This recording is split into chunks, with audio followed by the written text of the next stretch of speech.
Hello, bonjour. Aujourd'hui, on va parler de Meghan Markle et du prince Harry. On va parler d'un article qui a été écrit et publié dans le magazine en ligne Town & Country. C'est un magazine de style de vie sur les gens de la haute société. Et donc, il parlait de Harry et Meghan, il parlait du livre Finding Freedom et il faisait une sorte de conclusion de la vie de Harry et Meghan depuis leur départ de la famille royale. Donc, il s'est demandé si Harry et Meghan avaient des regrets par rapport à leur décision de s'éloigner de l'Angleterre, de vivre aux États-Unis. Et il en ressort que non, ils n'ont pas de regrets.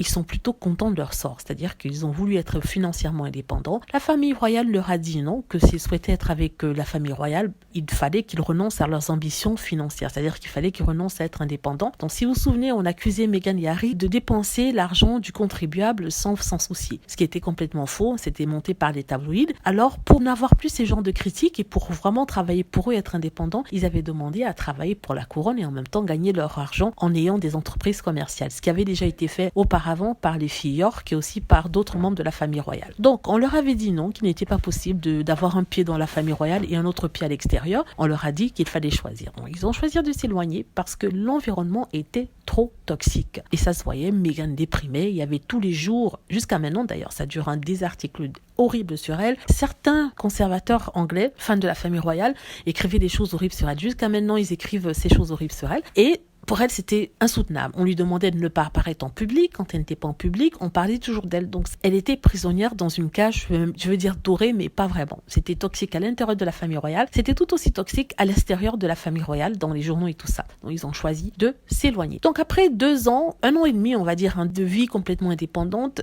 quel est le bilan? Le bilan est le suivant. Harry et Meghan sont très heureux. Au niveau de la santé mentale, ça va mieux pour les deux. Ils ont eu un 2e enfant, ils sont épanouis. En plus de ça, comme le dit si bien l'article, ils ont accompli des choses au niveau personnel, professionnel. Meghan Markle, ça passe par son livre The Bench. Le prince Harry, ça passe par l'émission qu'il a produite pour les chaînes américaines sur la santé mentale. Ça passe aussi par les Jeux Invictus, qui le gèrent toujours comme un grand, d'une main de fer. Et aussi, ça passe par certains contrats qui leur permettent d'être indépendantes, par leur entreprise philanthropique, il faut dire aussi. Ils ont beaucoup aidé à travers le monde, que ce soit pour Haïti, que ce soit pour l'Afghanistan, pour des femmes dans le besoin. Et ils ont gardé le contact avec leur association en Angleterre, par exemple Mayhew pour la protection animalière, et aussi une autre association que Meghan a qui aide les femmes à retrouver du travail et qui leur fournit le soutien nécessaire pour qu'une telle chose soit possible. Donc voilà, c'est tout ce que je voulais dire par rapport à ça, que du positif. Il y a un peu de négatif, ce n'est pas à cause d'eux, c'est la presse qui est négative, et de toute façon la presse était négative. Donc c'est comme d'habitude. C'est vrai qu'au niveau familial, il est évident que certains membres de la famille pourraient manquer au prince Harry. Par exemple, sa relation avec le prince William est de plus en plus